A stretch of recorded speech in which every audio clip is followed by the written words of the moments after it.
بسم الله، ازيكم يا حبايبي؟ عاملين ايه؟ اللهم صل وسلم وبارك عليك يا حبيبي يا رسول الله. النهارده هنعمل الطحينة الاقتصادية اللي هي طلعت ترند.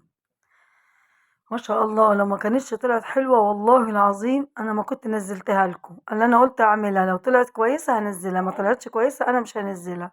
فطلعت تحفة. معايا عيش اللي هو العيش الشامي، والعيش ده اللي هو المدعم ابو شيرين عندنا. ولو عندك رغيفين فينو بايتين ممكن تعملي بيه. عايز تعملي رغيف، هو اصلا انا عملت رغيف ونص. ملال الطبق اللي قدامكم ده ما شاء الله يعني يجي كيلو طحينة، والله العظيم زي ما بكلمكم كده.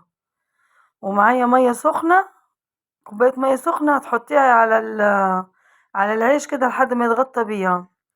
مجرد ما تبرد تبقى دافية، مش تبرد يعني، تخليها دافية ثواني عشان العيش ده بينزل مية ما شاء الله بيبوش على طول. بس عمل ازاي، وكمان ما عملتوش كله رغيفين لان لقيته كتير ما شاء الله يعني كتير. بس ودي الطحينة اللي هي الخام بتاعتنا. هحط بقى ايه معلقتين طحينة، يعني معلقتين. لو عملتيهم مش هيوكلوا حتى نفر واحد. بس ما حطيتش غير هما معلقتين طحين عشان طبعا الطعم. وهحط فصين توم مهروسين وحبة شطة وحبة ملح وكمون وكزبرة ناشفة. وانا حطيت زيت بس المقطع ده ما جايش وحطيت نص كوباية مية. وحطيت اللهم صل وسلم وبارك عليك يا حبيبي يا رسول الله، حطيت معلقتين زيت. وتضربيها في الخلاط. لو عايزة حبة مية تحطي لها تاني طبعا لحد ما تحسي ان هي ايه.